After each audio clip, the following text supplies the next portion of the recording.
Gosh, it's so beautiful seeing so many of you all here today. I'm really proud to be your union sister. My name is Josette Jaramillo, and I am the president of the Colorado Afl-Cio.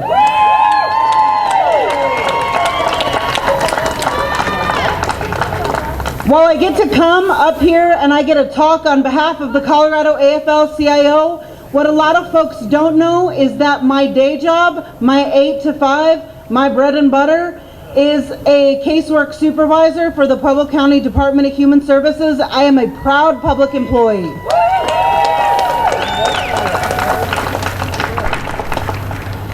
I've been at the Department of Human Services for the past 16 years. I guess it's 16 and a half now. Time just keeps flying by.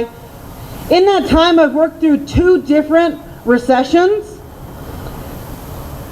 I've taken 11 different furloughs. And I've been displaced from my place of employment twice. So there have been 2 different times where I've been working in the corner of my bedroom on a laptop and a TV tray. So to say that I've been through it, I've been through it. I'm also the president of my local, so I have the opportunity to talk to a lot of different workers in a lot of different circumstances. And what I hear over and over again is that we're not asking for a lot, right? We're asking for respect. We're asking to be a partner with our employer. We're asking to be treated like the frontline heroes that you called us 1 year ago.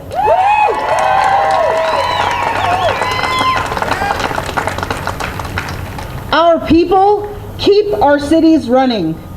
We repair roads, we shovel and plow snow, we respond to emergencies in the middle of the night.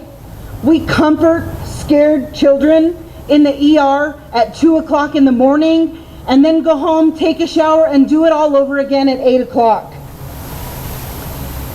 I'm here reading this to you today because a public employee taught me to read and write.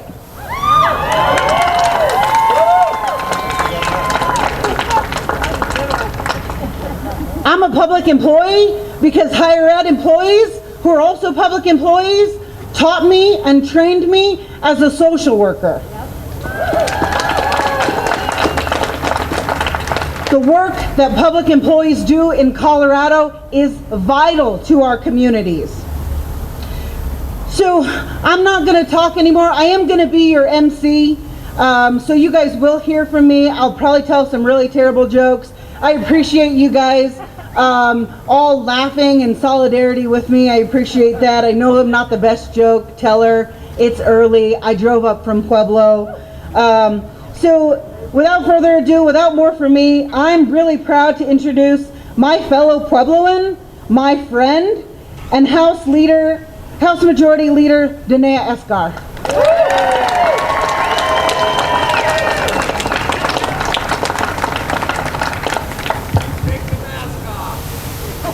I plan to, thank you. Thank you, President Jaramillo, or as I call you, Hosa. It's amazing to see everybody here, and thank you for making the drive up. I did too this morning. It always happens in the wind. It's all good. It's such an honor to stand here with these amazing public servants to fight for the working people of Colorado. I am Majority Leader Danae Esgar from Pueblo, and if I do say so myself, the greatest city in Colorado, known as Uniontown.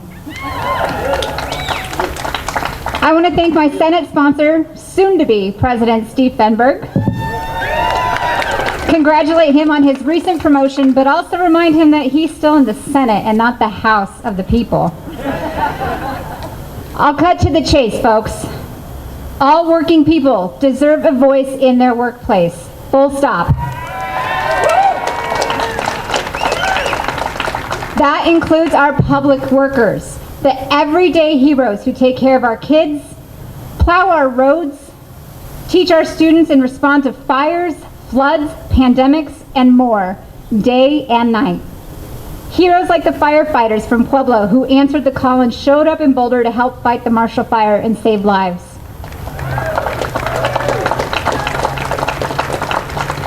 This pandemic has highlighted how essential our essential workers really are. And it's time that we honor our public workers and their service to our communities by giving them the basic rights that they are asking for. The same basic rights that all private sector employees already have. That means the ability to join a union if they want to. That means collective bargaining. That means better working conditions, better pay, and a seat at the table. Unions built the middle class. Unions built Pueblo. Unions built Colorado. Workers deserve a choice, and workers deserve a voice.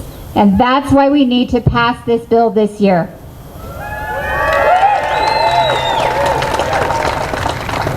We are finalizing the details, and a solid piece of legislation will be introduced soon.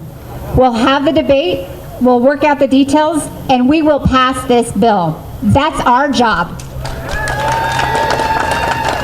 Thank you for doing your job. Now it's our turn to do our job for you. Thank you to the firefighters, the teachers, the nurses, and other incredible public servants who get up every day to build, maintain, and take care of Colorado, the Colorado that we all love. Now it's my pleasure to pass the microphone to my friend and colleague, our Senate sponsor, Steve Femberg.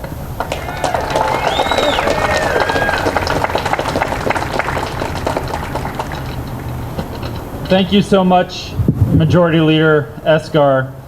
And most importantly, thank you to all the public workers of Colorado that are here today, and of course all of those that are making our state run all over the state of Colorado.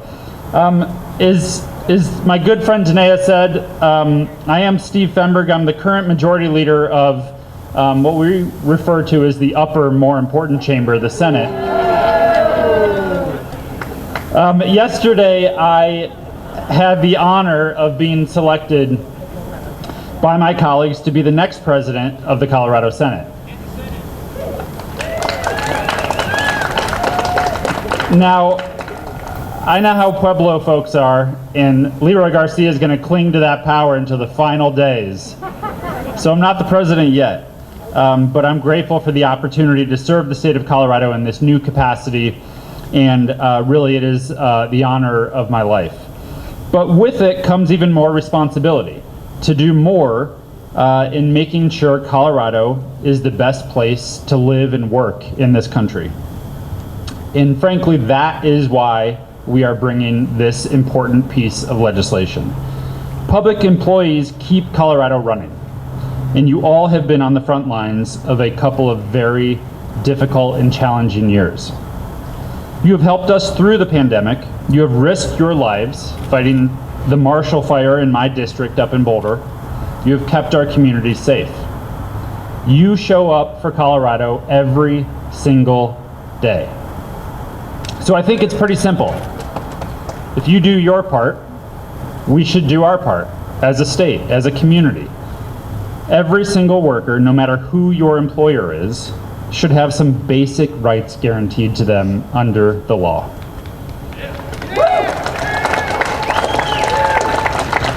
Just because you've chosen to be a public servant does not mean you don't deserve the same rights as any other worker. Supporting your voices as public workers and uplifting your stories has always been incredibly important to me and to my work and why I ran for office in the first place. And it will continue to be for the rest of my time here in the legislature. To be honest, we should be frank with ourselves. There's a long road ahead. This is going to be a challenging fight. But I know we can make significant real progress to improve the lives of workers all over the state of Colorado, no matter who their employer is. So please, keep sharing your stories. We need you to continue doing your part, not just in making sure Colorado continues to operate, continues to work, continue to be those heroes on the front lines, but also help tell those stories. Help us make the case. Be here and help us advocate to make sure this bill is strong and that it gets across the finish line this year. The work continues. I am incredibly excited for that work. We have a lot to do, but the question is, are we going to do it together? And the answer should be absolutely yes, because when we do it together, when we do this work, when the advocates, the workers folks who are outside this building join forces with those of us inside this building, there's so much we can accomplish together. So thank you from the bottom of my heart, not just for all the work you did up until this point, but most importantly for all of the work that you're going to do to help us get this across the finish line in the weeks and months ahead. So thank you so, so much for all of your support.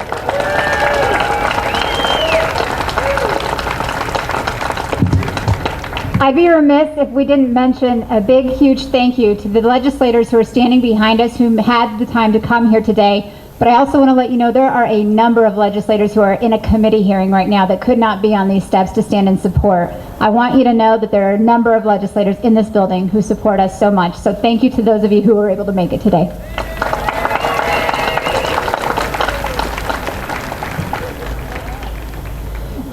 Thank you, Senator Femberg and Representative Esgar. I can't say how proud I am of the work that Representative Esgar has been.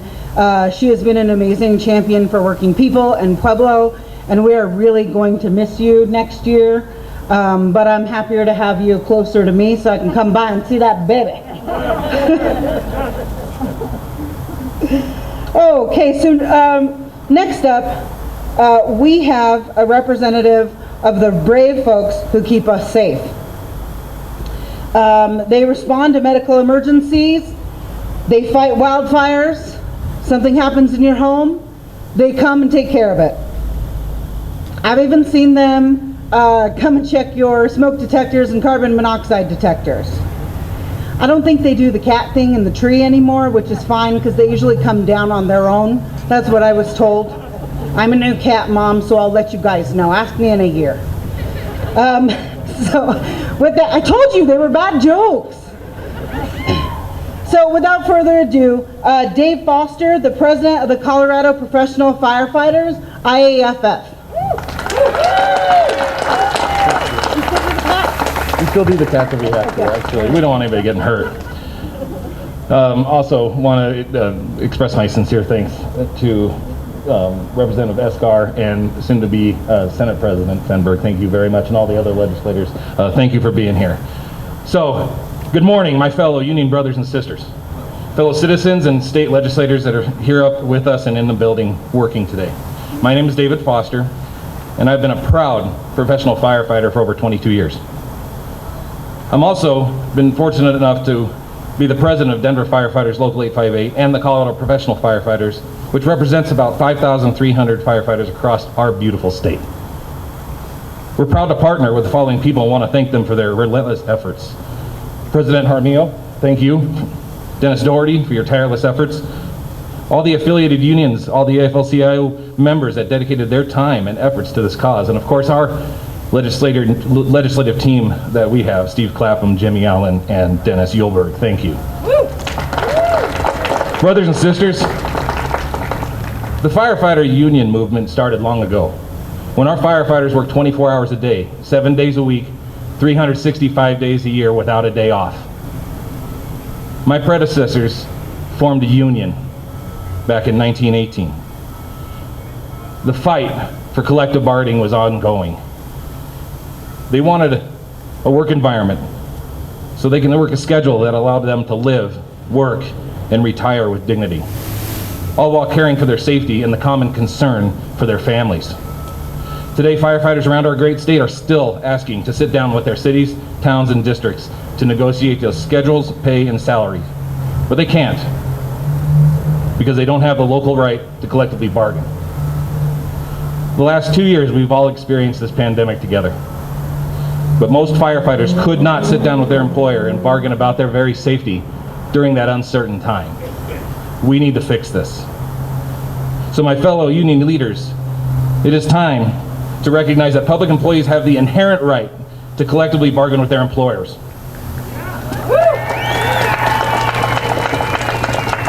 We are at a time when we need to ensure that all of our workers are treated fairly and consistently regarding pay, safety, and work hours, regardless of where you're from, your age, how you identify yourself, how you practice religion, or by the color of your skin. Brothers and sisters, equal pay and treatment starts with a contract. And we need to make sure everybody can sit down with their employer. Those contracts are gamed when the employers sit at the table with their employees and having the conversation of how to gain predictable and consistent practices within the organization.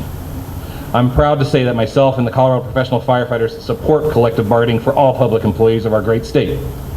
I urge the legislator and the governor to engage labor and work on passing a bill that shows Colorado cares about its public workers.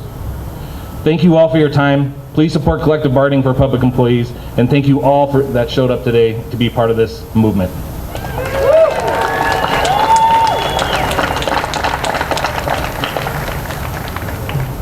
Thank you, brother. Very excited to have you representing firefighters in the state of Colorado.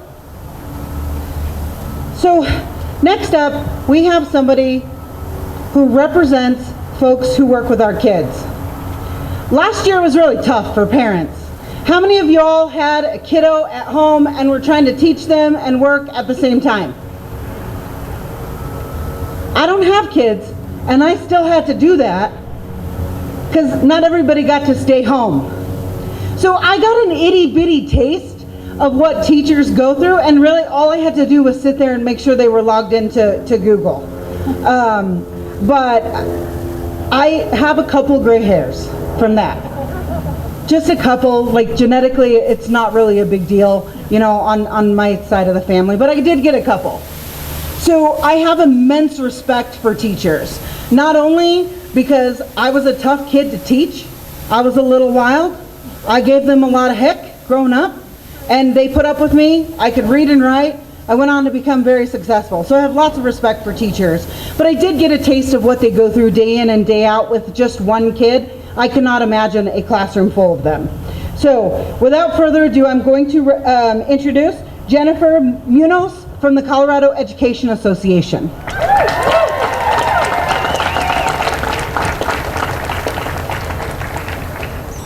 Hello, my name is Jennifer Munoz. I am a secretary for Jeffco Public Schools, and I am here in support of the Public Employee Collective Bargaining Bill.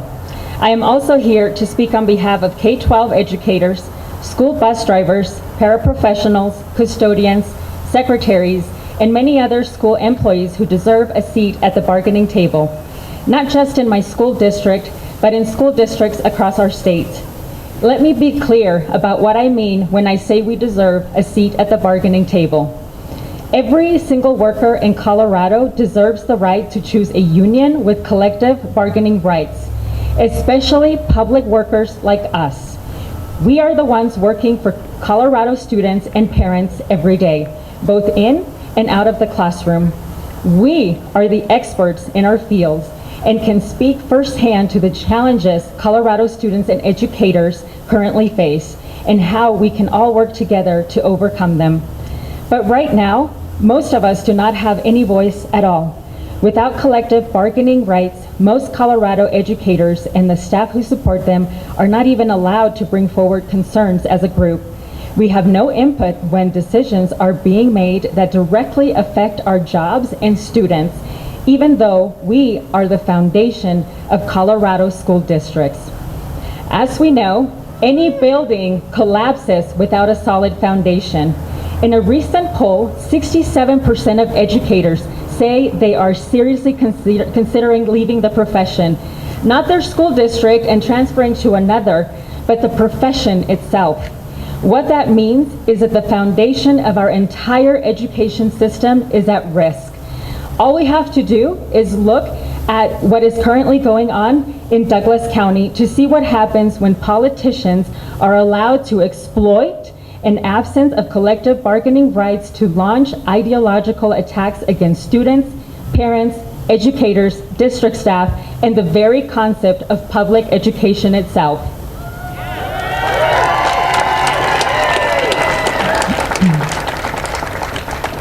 I was going through job descriptions the other night and found some answers to the current popular questions. 1, why can't we get people hired? And 2, why can't we retain our employees?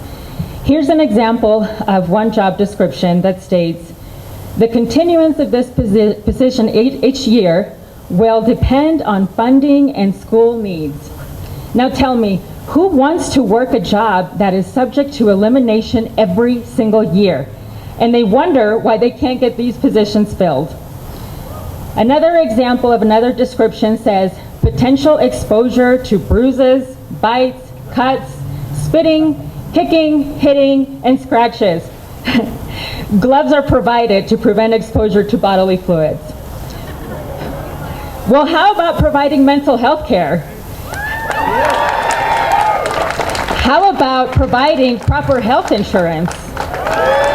Now, this job I'm talking about pays $15 an hour. So how about also providing proper and fair pay? And we can't leave out the famous perform other duties as assigned and willingness to assist with delegated duties as necessary. These are what gives school districts the right to overwork their employees. I also found something interesting that all job descriptions had in common. The words experience, skills, knowledge, analyze, evaluate, manage, monitor, coordinate, collaborate, innovate, negotiate, and required were repeated over and over, all of which tells me that we have the skills and knowledge to deserve a seat at the table. These job descriptions are real. I'm holding them right now. The bottom line is that we are not toys to be used when wanted or pawns in some game. We are skilled professionals, experts, and our expertise is taken away when we are not at the table and our voices are not heard. Our students' learning conditions are our working conditions. We need the right to choose a union with collective bargaining rights. That's what a real seat at the table looks like. Thank you, Majority Leader Estar and Senate President Femberg, for standing with Colorado public servants and sponsoring this bill. I know Governor Polis has always been a strong supporter of workers' rights to negotiate over our working conditions, and the stories workers across our state are sharing make it clear that our rights are important more than ever.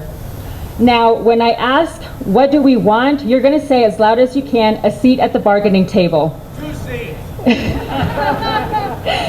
What do we want? A seat at the bargaining table. I couldn't hear you. What do we want? A seat at the bargaining table. What do we want?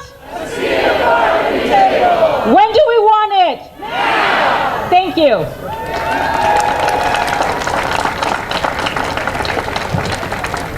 Thank you, sister. Thank you. She gets you guys all fired up? All right. I love those front office workers. I told you guys I spent a lot of time in the principal's office when I was younger. So I love them. They love me. When I was a brand new caseworker and I would go to a school and I would see a front office worker that knew me, they'd say, "You're back again?" And I'd say, "Yeah, but I'm on the other end of the table now."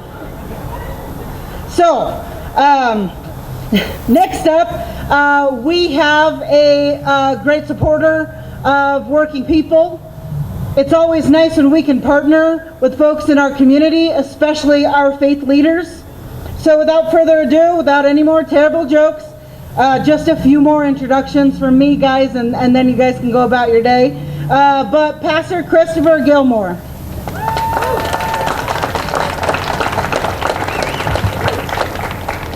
Good morning. My name is Chris Gilmore. I'm the pastor of 6th Avenue United Church of Christ. It's a church nearby here, and we're also one of the member organizations of Coloradoans for the Common Good.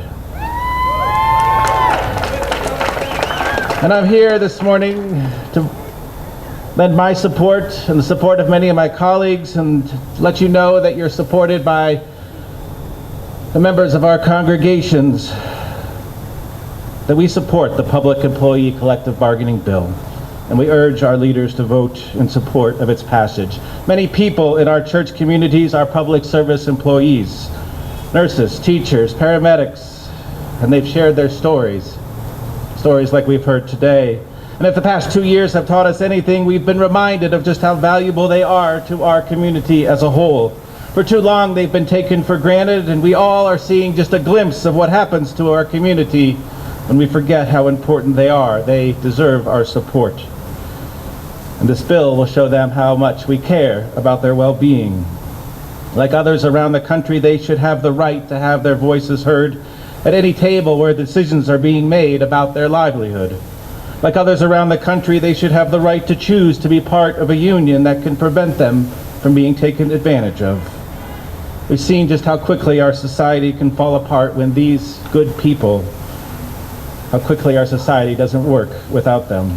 So now's the time to show them our support, to stop taking them for granted. I know in my tradition we often talk, what's the best way we can learn to love our neighbor? It's to ask them, what is life like for you? Because we know life is different for each person. Today we get to hear a little of what life is like for these good women and men who are sharing their stories with you.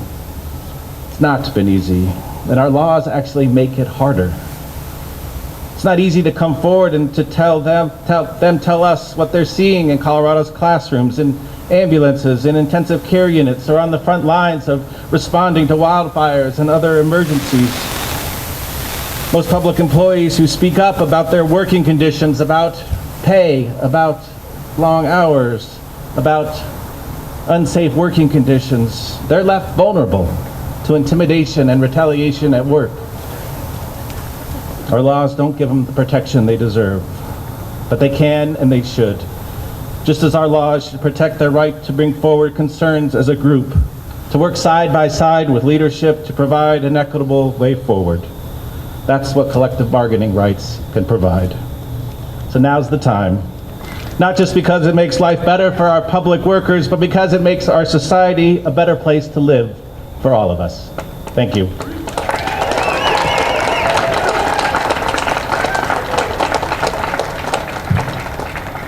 Thank you, Pastor Chris, and thank you so much for supporting this bill and for supporting public workers. We really appreciate that, and thank you for speaking on behalf of your congregation. So next up, we have a representative from higher education. You guys can clap. You can clap. We love higher ed. A lot of public employees would not be a public employee if we didn't at some point have contact with somebody in higher ed and they didn't teach us the skills we needed to do our jobs. So for that, I am thankful. I attended 2 different universities in Colorado. Every single higher ed teacher, every single higher ed staff person I encountered was integral to me being here today in front of you. So for them, I am thankful. Without further ado, Caprice Lawless with the American Federation of Teachers.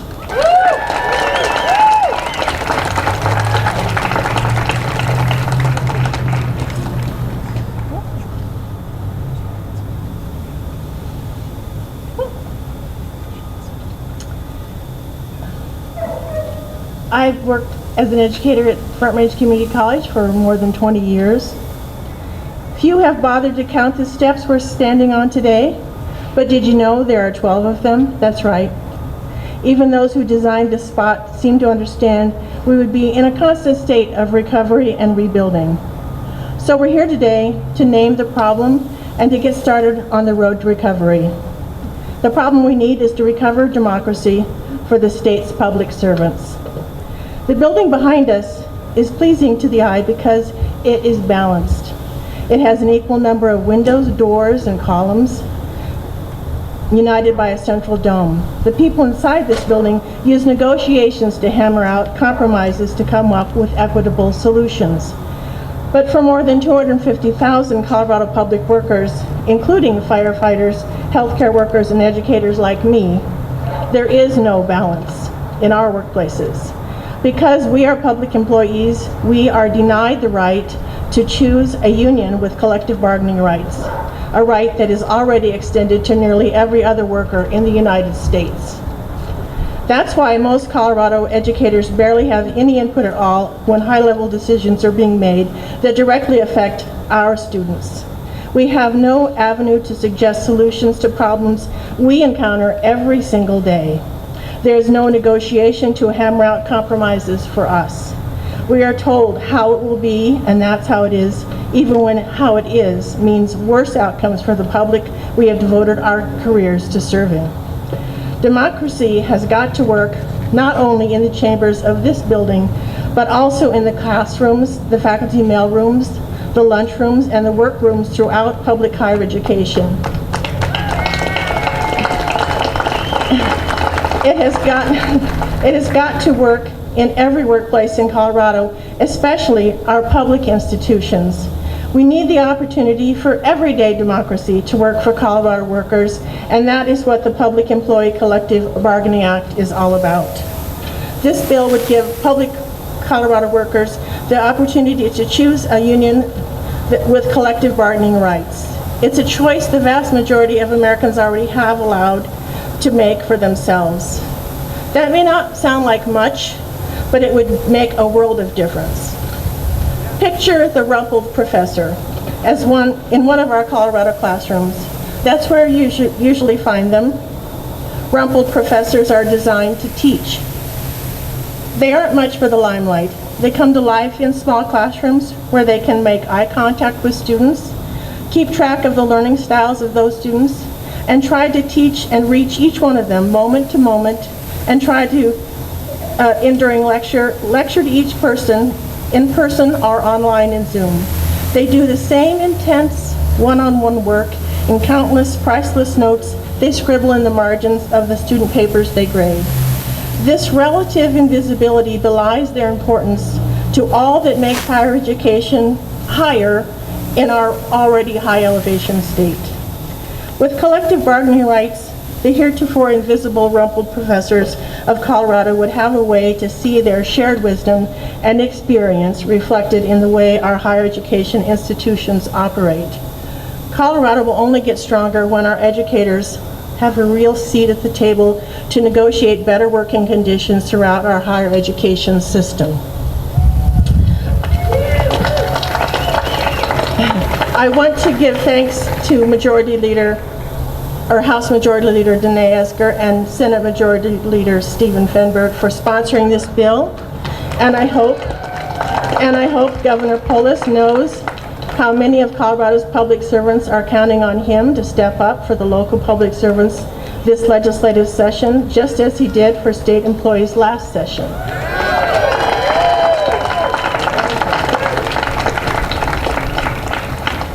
Just as democracy works every day in this building, so too must everyday democracy work in our campuses for our students and faculty. Everyday democracy has got to work in the pickup trucks the sanitation workers drive, in the offices where municipal workers keep track of public projects, in the remote posts where ditch riders open gates, in the road sheds where workers collect fees for camping and fishing.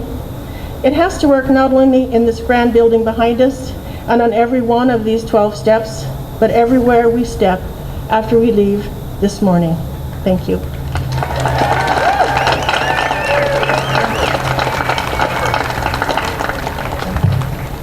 Thank you very much, sister. I was reminded that we have other elected officials who aren't up here with me, local elected officials, folks who, like the work that I do, are like my boss. I am governed by the Board of County Commissioners. So we have local elected officials here. Can we give them a hand, please?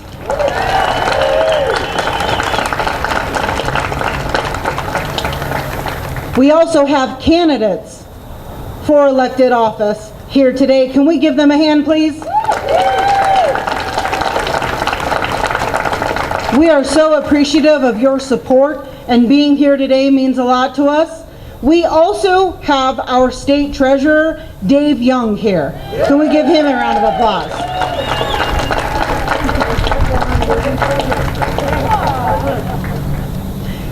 He has always been a great friend to workers, and we are very excited to have him in that state office. So our last speaker today is one of the best people that you can call when you're having a medical emergency. She's a face that you want to see when you are in crisis. We pull over for them when we're driving. They're asking for a seat at the table too. Kayla Anderson is a paramedic with CWA. So she will be our last speaker today, and then I'll come and wrap things up.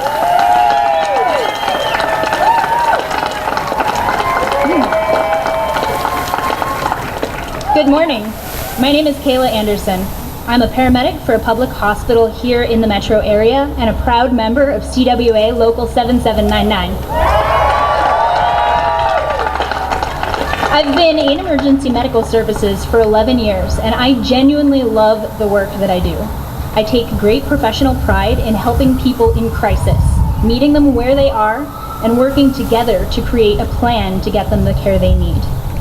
Healthcare workers believe that every person who comes to us for care should be treated with dignity and compassion. We believe every patient should receive the best care possible so they can return home safely. We care about the well-being of our communities, running vaccination clinics, filling gaps in home health care, and trying to make sure that our most vulnerable populations get the care they need. But our care and compassion alone can't fix a healthcare system in crisis. Every day, we hear the news of strained hospitals running out of bed, emergency medical systems running out of ambulances.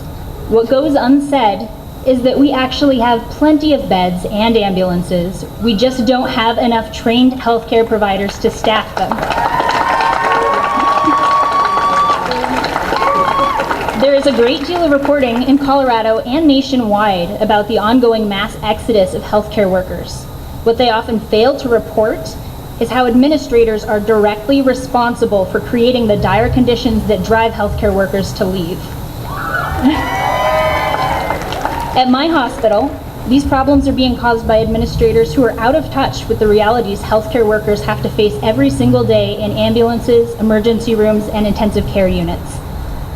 There is no reward for experience because wage increases are limited to a maximum of 3% per year. Meanwhile, starting wages are increasing as managers scramble to replace the workers they're losing, and administrators give each other raises of up to 29% on their already bloated salaries. More experienced paramedics provide better care, yet we're asked to train brand new paramedics who sometimes make more money than we do. The message we are being sent is clear. If you want to be paid for your experience, look elsewhere. These failures to address retention mean overburdened emergency rooms often tell us that they cannot accept more patients.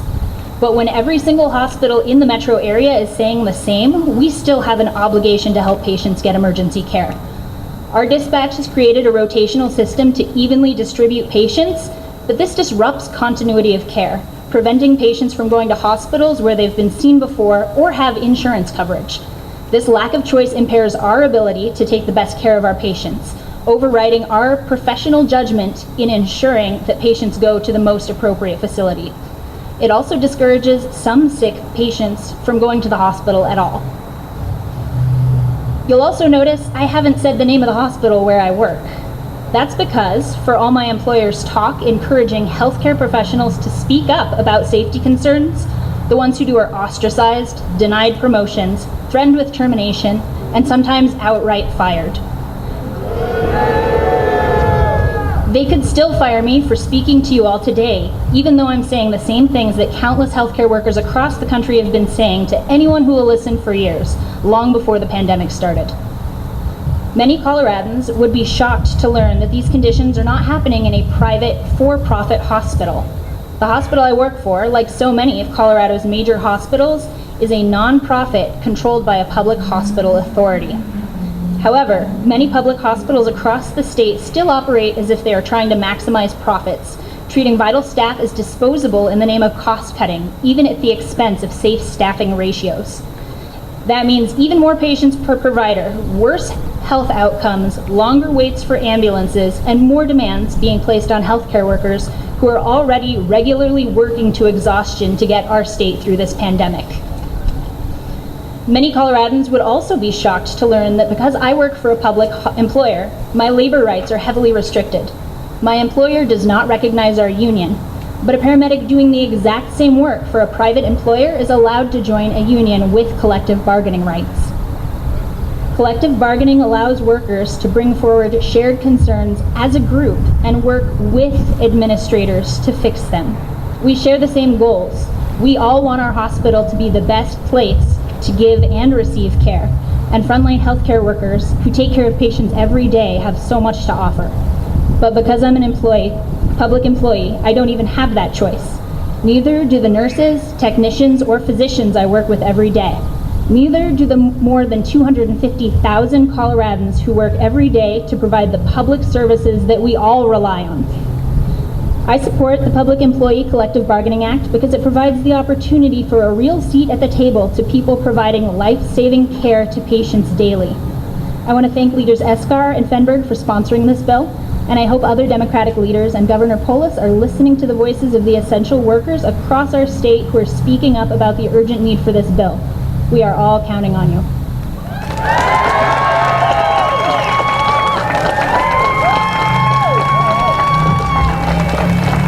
Thank you, sister. I just have a few more thank yous to get through, and then I have one ask for everybody who's out there.